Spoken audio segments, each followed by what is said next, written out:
トレーナーさんもお出かけ？ファルコはね、今からインプットしに行くんだ。もちろんキラキラキュートなトップウマドルになるためのだよ。こないだ人気アイドルの子が言ってたんだ。今の私があるのはたくさんのインプットのおかげですって。だからファルコも詰め込まなくっちゃ。容量いっぱい、タンク満タン、ギリギリ限界寸前まで。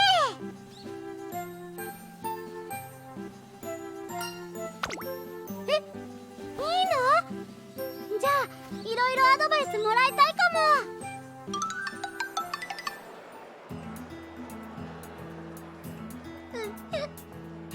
いいラストシーンだったね。まさかバーの店主がモーツァルトの末裔だったなんて。これぞ本格派って感じだったよね。ウマドルとは方向性が違うけど、ああいうのも素敵だな。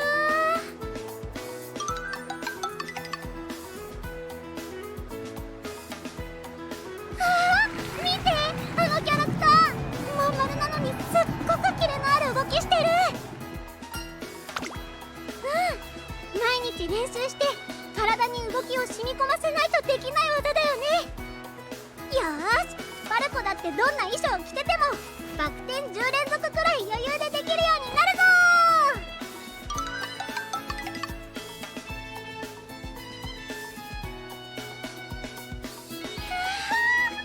ラップバトルだ。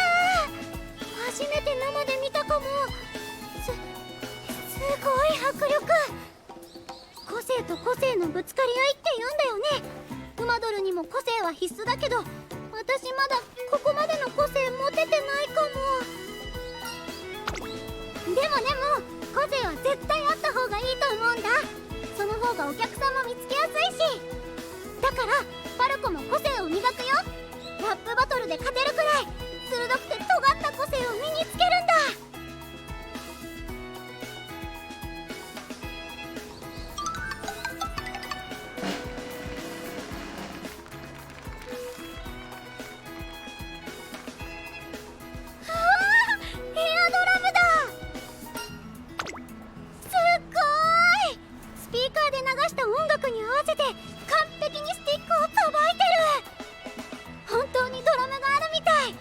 体一つであんなに自由な表現ができるなんて。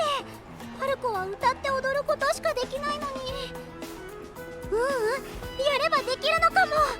エアドラムだってエアバンドだって。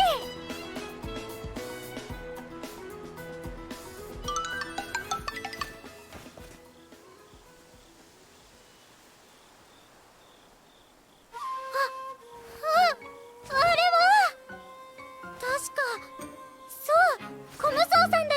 笛を吹きながらいろんな場所で修行するんだよね。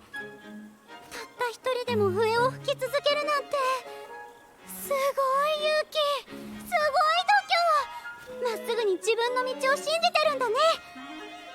私はそこまでできてるのかな。できてない。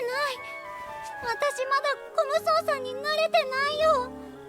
そうだよね、トレーナーさん。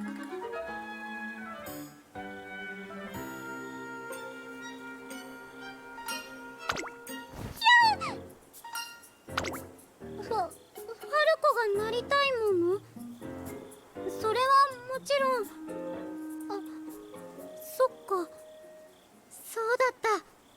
ファルコがなりたいのはコムソーさんでもラッパーでもエアドラマーでもなかった。私がなりたいのはウマドルだったね。ありがとうトレーナーさん。一番大事なことを忘れちゃうところだった。やっぱり一緒に来てもらってよかったよ。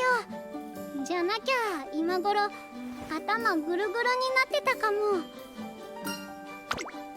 そうだな、映画は迫真の演技に見とれちゃったし、パレードは熟練の技だなって感動しちゃった。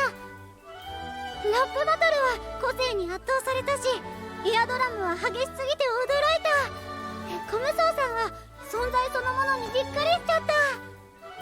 でもみんな一緒だったのは堂々としてて全力で自分の道を貫いてたってことだから。そう印象に残ったのはキラキラした瞳。どのパフォーマンスもね、やってる人と見てる人どっちも目がキラキラしてたんだ。コムソーさんを見てたのはパルコたちだけだったけど、とにかくやってる人は全力でパフォーマンスするから輝いてて、見てる人は輝きをもらえるんだと思う。すっごく素敵なことだよね。パルコも誰かをキラキラ